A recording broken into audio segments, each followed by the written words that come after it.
On tonight's episode of Little Lala's Kitchen, I am making some gluten-free pizza. I'm also going to make like a dandelion green worm salad. So what I'm doing for my gluten-free pizza is I'm using pan, which is a fine cooked cornmeal. It's typically used in Venezuelan cuisine to make arepas and empanadas. So I was cooking arepas with my sisters last weekend. We usually do like tuna fish salad on top of that. So tuna and onions and peppers and tomatoes, all seasoned in vinegar and oil and seasoning. Put that on top of a arepa with butter, maybe some fresh avocado. It's delicious. So I got this idea to make gluten-free pizza. I'm not gluten-free, but I don't eat any bread products because I don't like them. If I made pizza crust from scratch by home, I would eat it, but I just had this like crazy idea that maybe arepa flour would make a nice, crisp, delicious gluten-free pizza option. And my mom and my sister are gluten-free, so I'm always looking for great recipes that I can try to maybe make for them at a later date. So I made this, pressed out this crust. I'm cooking it on a parchment paper. I brushed the top with olive oil about 10 minutes in. I'm hoping to actually slide it off of the hot pan with the parchment flour, put a little bit of olive oil on the pan underneath, and then remove the parchment paper and put it back on to crisp it up. We'll see if that happens. Up on the stove here, I have a skillet with some olive oil in it. I am going to add some fresh garlic and some fresh red chilies. Now this whole idea for this meal tonight started, I had a bunch of these beautiful local garden tomatoes, but they're not from my garden, and I got a really great harvest from my garden today, and so I thought, gosh, I've got all these tomatoes in my refrigerator. I had put them in my refrigerator before I left for a couple of days, and so I wanted to use them up. So here I've got my hot olive oil, red chilies, fresh garlic. I'm adding some fresh thyme from my garden.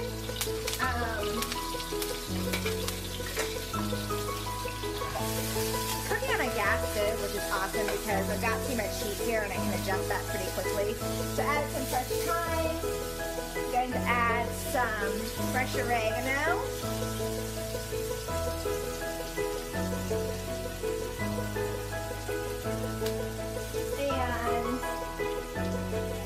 Fresh parsley.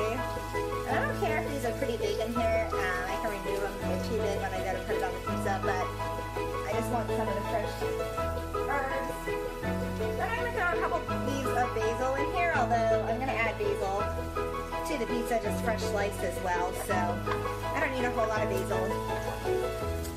So to the skillet, I'm going to add now my tomatoes, and I just slice them really thin, cut them in half and slice them really thin.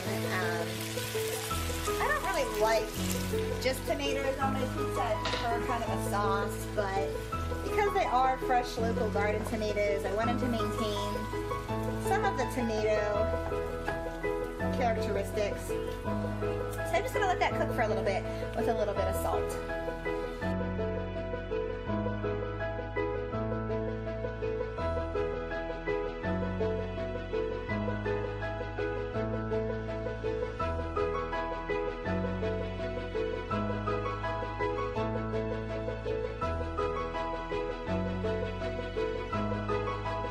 I also want to show you real quick, so as my fresh red chilies get ripe in my garden, I'm stringing them up on this thin piece of really lightweight fishing twine. I have a needle on the end of it. So what I do is I thread each pepper on as it becomes dry, or excuse me, ripe, and hang it here to dry, and then I just stick the needle back into one of the stems to keep it there so it doesn't slide off the string until my next crop is ready. I usually get a couple peppers a day, so I'm just adding them as they get ripe to keep the plants to keep producing. I need to pick them off as soon as they're ready, and also to keep them from spoiling, I want to hang them to dry as soon as I pick them. So this is the method that I developed to be able to do this the most easily.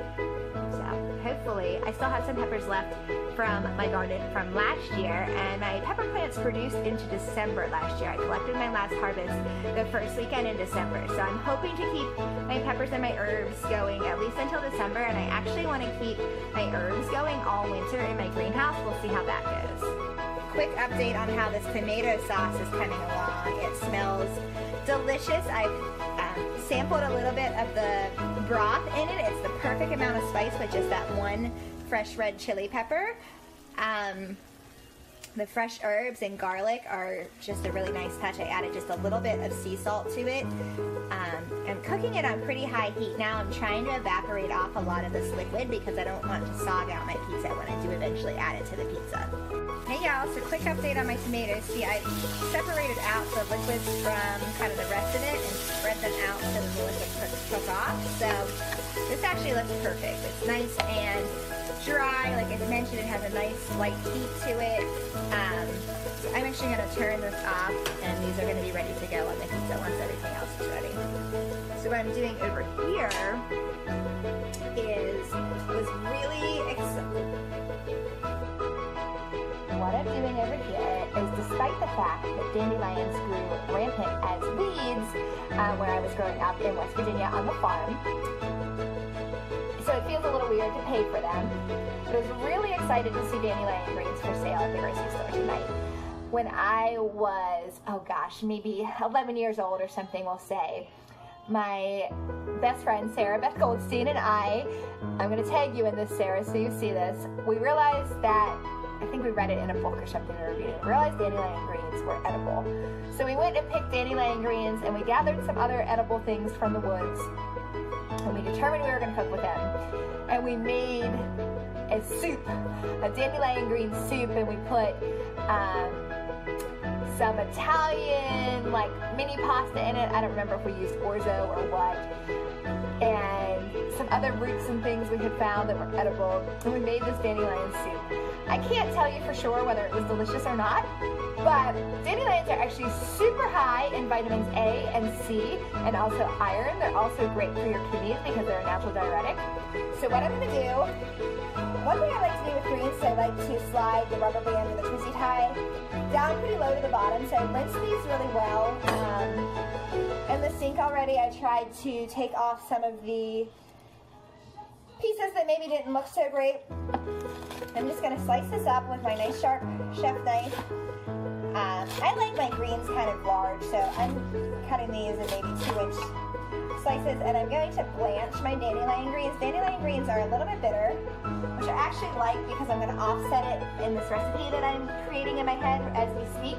I'm going to offset it with some sweetness, so I don't really care that they're bitter, but I'm going to blanch them for about 5 minutes. I have a pot boiling on the stove with about 2 tablespoons of sugar, a splash of apple cider vinegar, and about a teaspoon of salt. So I'm going to bring that to a boil. I'm going to throw my dandelion greens in there for about 5 minutes and then drain them out before I use them in my recipe, so you'll see what I do with them in a bit.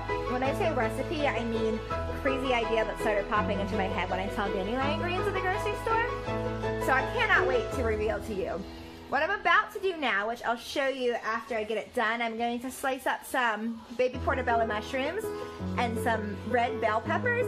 I'm going to toss those in some aged balsamic, a little bit of extra virgin olive oil, possibly throw some other things in there. I'll let you know if I do. And then my oven's already on 425 from my gluten-free pizza crust that I half-baked already. So I'm going to kind of semi-dry roast. I mean, I'm putting liquids on them, but I'm going to kind of toss them and then put them on a pan, semi-dry, try to dry roast my mushrooms and my red peppers just a little bit, just to get them a little bit tender. I want them still to have texture when I put them on the pizza, but I don't want them to be totally raw. So, see you in a minute. Y'all know you can always count on me to keep it real. So I just wanted to let you know that with my oven on 425, pot boiling on my stove, and I'm trying really hard. I mean, I know my hair's crazy, but I only have half of it up. I'm leaving some of it down on my neck, and usually all the way up, you know, pebble style. But I just wanted to be real honest with y'all, let you know that there is sweat just running down my back and all over me because it is hot in my kitchen and I'm working hard. I got so excited I forgot to tell you about this right before I slid it in the oven. So this is red peppers, baby portobello mushrooms, red onions. I toss them in sea salt and fresh ground black pepper, aged balsamic, extra virgin olive oil, and some Cabernet Sauvignon. I figure if I'm drinking wine, I should share some with my meal. So now it's in a 425 oven. I'm going to let it roast in there for a little bit, just to get it. I want it actually a little bit more, almost, I'm not even going for soft, I'm almost going for more of that dry texture that gives just another component to the meal.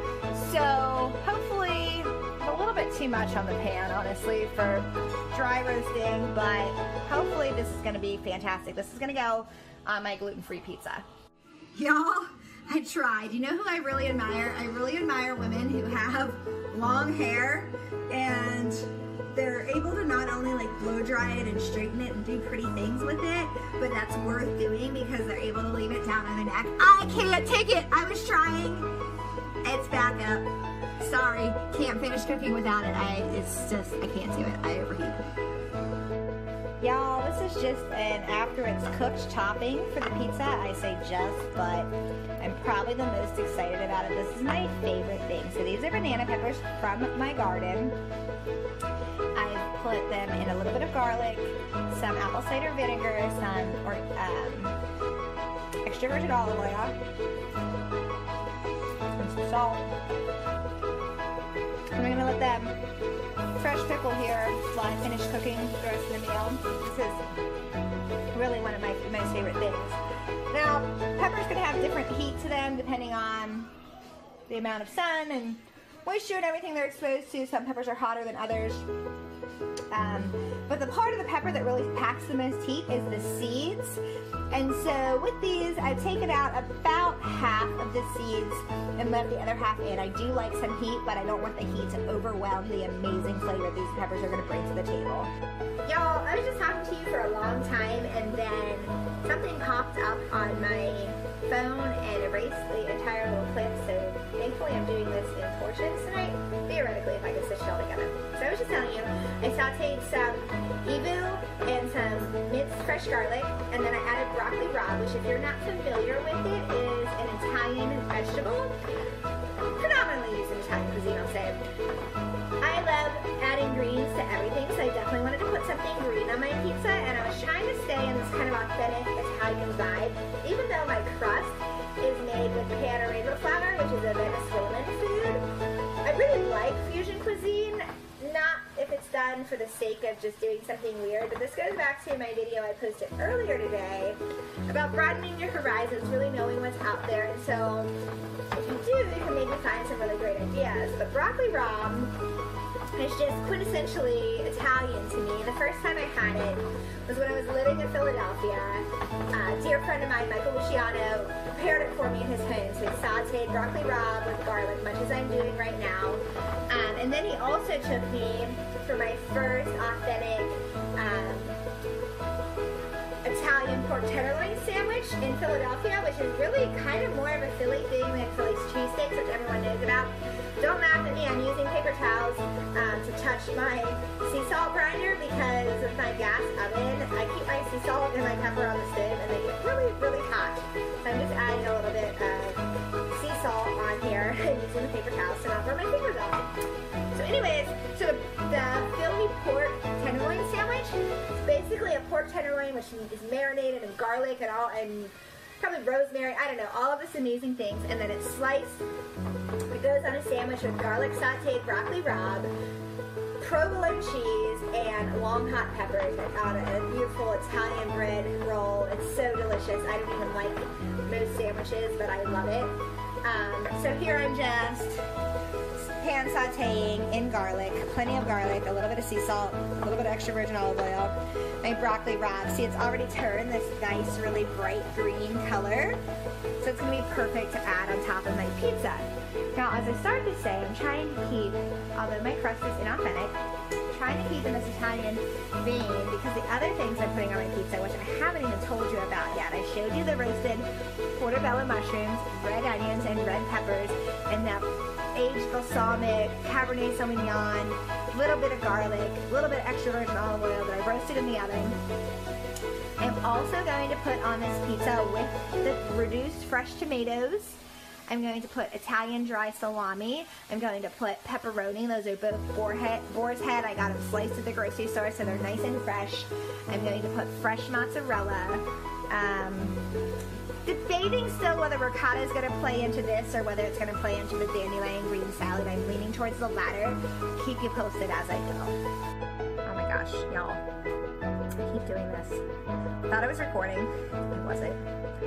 So what I did over here, I pan-fried some pancetta, which is basically Italian bacon. I added a little bit of lemon zest, which this is my favorite tool to do lemon zest. So I did it right into the pot. After the pancetta was a little bit crisp, a little bit cooked, I turned off the heat and I added diced vidalia, so that's a sweet onion.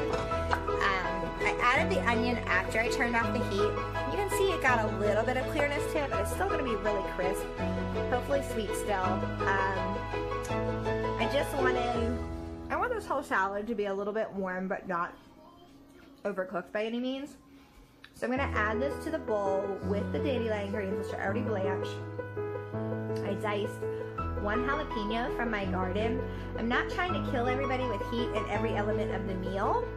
However, I do love fresh peppers, and I have beautiful ones coming out of my garden right now, so I wanted to incorporate them. So I did remove all of the seeds from the jalapeno so that it's hopefully not overly hot, but it'll just add a little bit of flavor and additional element. So I'm going to take the blanched dandelion greens, the fresh diced jalapeno, which are already together in a bowl. This pot right here has sauteed lemon zest and pancetta with the onions added after the heat was turned off. I'm going to add them to the dandelion greens and the jalapeno. I'm going to squeeze the juice of about 2 lemons over top. Put just a scoop of ricotta cheese to kind of bring out the sweetness. Some fresh sea salt, or not fresh, but some ground sea salt from my shaker. And then I'm going to add fresh corn, sweet corn cut right off the cob raw, so it's kind of this juicy sweet element to offset the bitterness of the dandelion greens. I think this is going to be a really fantastic component. I have only cooked with dandelion greens once in my life, as I mentioned, when I was maybe 12 years old, if that. So I don't really know how this is all going to work out, but I'm going to mix all of that together. And then I'm a huge proponent, since I don't use recipes, I make most things that I do up on the fly based on the ingredients I have available to me. So I'll do all of that together, I'll taste it and see if I need to add anything else. I think it's going to be good like that. I don't like to get overly complicated. I like to let the flavors of everything speak for themselves. But I'll let you know if I decide that I need to add to that. Y'all, I am the worst at recording video clips. I don't even know yet if I can put them all together, but I keep thinking I'm recording and I'm not. So I mixed up in this bowl, which is now empty and I can't show you. A big old scoop of ricotta, the juice of 2 fresh lemons, some sea salt, some extra virgin olive oil, and 4 drops of fennel essential oil. I order from doTERRA. I don't sell it or anything. I just use some essential oils for me, both in cooking and to diffuse in my home and to use topically. So in this order I got fennel, which is kind of that licorice flavor, but again it kind of ties into Italian cooking and everything. And so I thought just a little hint of it with this kind of savory and sweet and tangy and bitter kind of salad that I was making, that it would just be just the right element. So I mixed all that up. I tossed it over my warmed onions, my pan-fried pancetta and lemon zest, my blanched dandelion greens, my fresh jalapeno. I mixed it all up, and then I've already done this, but I'm going to do it on camera again because I did it on camera before thinking I was recording. So here's a bite. It's got dandelion greens and fresh corn and pancetta. There's some onion. I'm not sure if I have jalapeno in this bite or not. And the dressing, let's see how it is.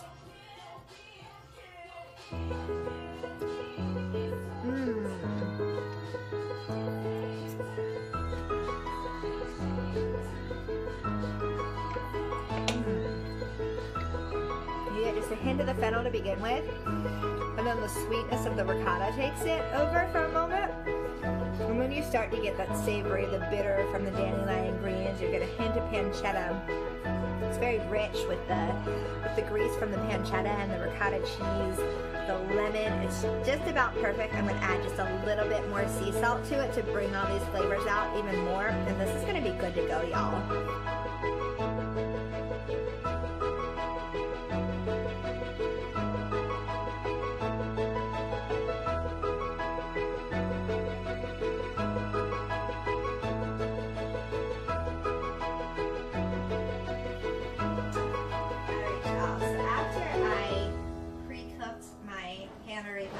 Gluten-free crust.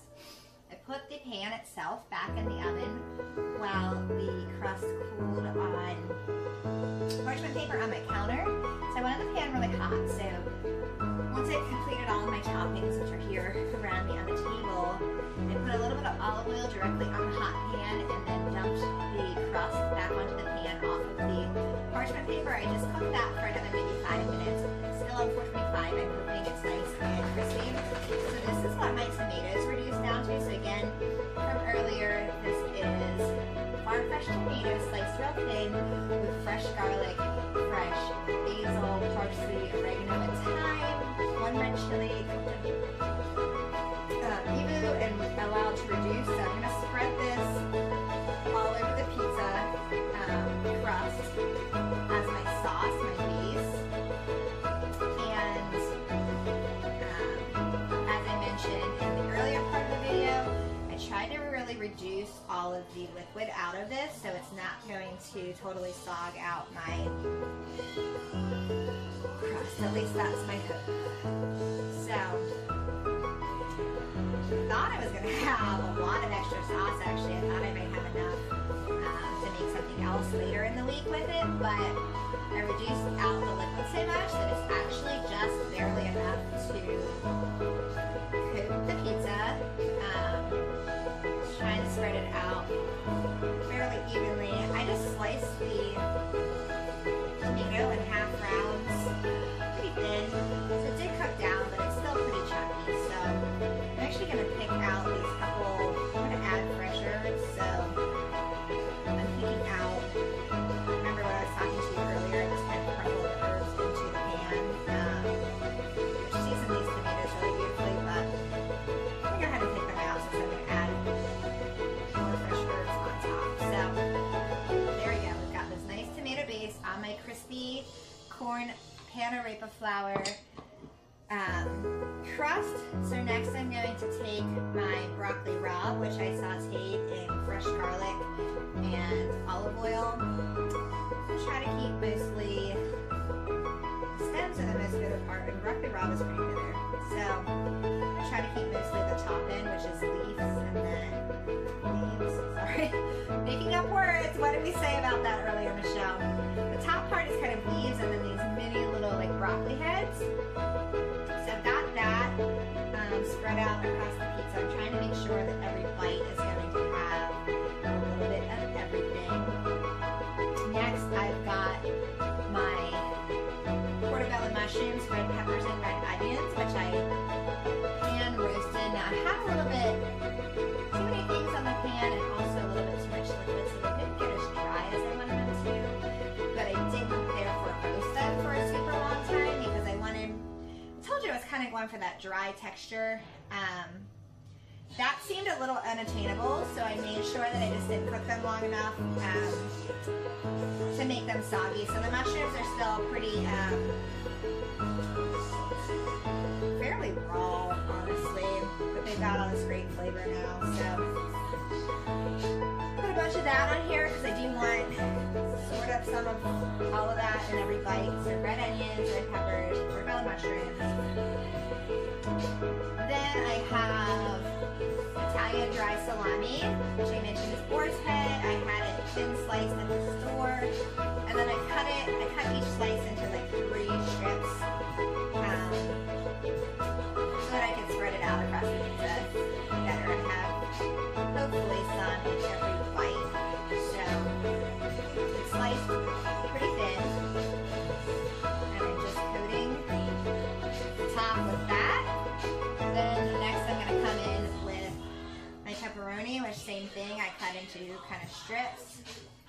also boar's head, also sliced at the grocery store.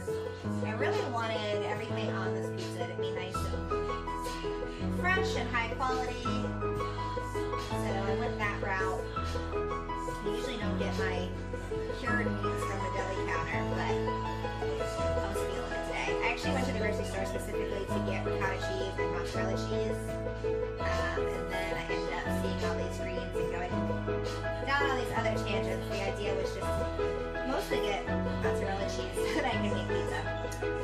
So, and then this is a fresh mozzarella ball, which I just cut into kind of chunks like this. Slices, chunks, quarter of the ball, and cut it in slices. So I'm going to pretty generously place that over the top. I like to put my cheese on the very top because I like it to get melty. So this is an entire ball of fresh mozzarella. And then this is fresh herbs from my garden, primarily basil, but it does have a little bit of parsley, a little bit of oregano, and a little bit of thyme. Not much. So slice this up, sprinkle that on top. And one more piece of mozzarella. I was tempted to put it in my mouth, but I'll put it on the pizza. So this is what it looks like. It's going to go in the oven until all of this gets nice and warm and hopefully the cheese gets melty.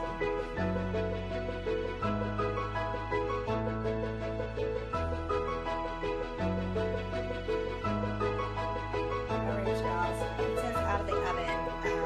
If you're looking at it, I don't know if this is a normal thing or if this is I grew up really poor in the country, but my mom happened to be a fantastic cook, so I still grew up somewhat privileged. The pizza is on, the pizza is on a brown paper bag from the grocery store that's cut open. My mom made fantastic homemade pizza crust, homemade pizza. All growing up, my dad loved pizza. Y'all, part of why I don't eat bread products is that my mom made amazing pizza crust and amazing homemade bread that didn't have whatever it is that I can't eat that's in processed bread.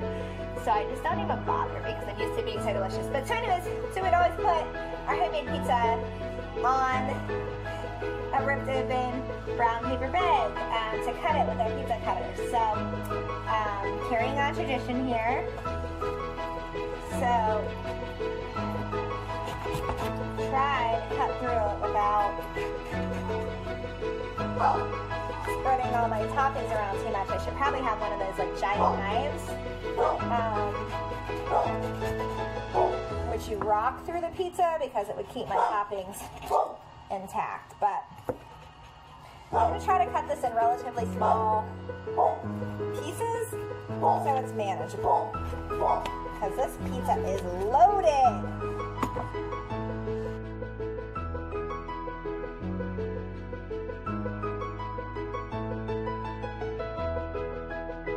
Alright y'all, the other thing that I tried to do right away, even before I tasted my pizza, which is another trick I learned from my mom, as soon as I sliced my pizza on my brown paper bag, I transferred it onto a cooling rack so that the crust doesn't get soggy while it cools. So here's my plate. I have 2 pieces of pizza on it. One just the way I made it, and then one that I loaded up with the fresh banana peppers. And then of course I have my dandelion green warm salad.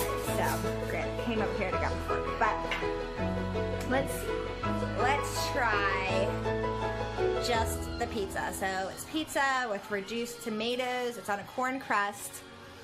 Pancetta, no, excuse me, pepperoni, Italian dry salami, oven roasted balsamic glaze, portobello mushrooms, red onions and red peppers, broccoli rabe sauteed in garlic, fresh mozzarella. Let's see how it tastes.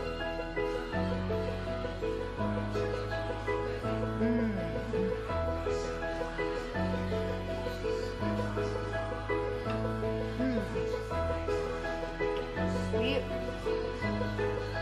savory, complicated. The crust has a really nice texture to it. All right. already can tell you that I'm gonna like the one with hot peppers better because these hot peppers are my favorite thing on the planet, but let's see. We'll do an official taste test anyway. Do you have any idea how hard it is to eat pizza like this with one hand while holding the phone? Let's see. Oh my. Oh my. Okay, we really got a situation going on here.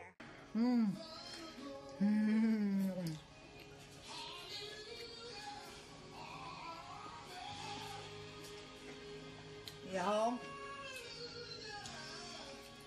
with the addition of the banana peppers, which do have some heat, woo! Delicious! Thanks for cooking with me tonight, y'all. Hope you enjoyed this episode of Little Lala's Kitchen.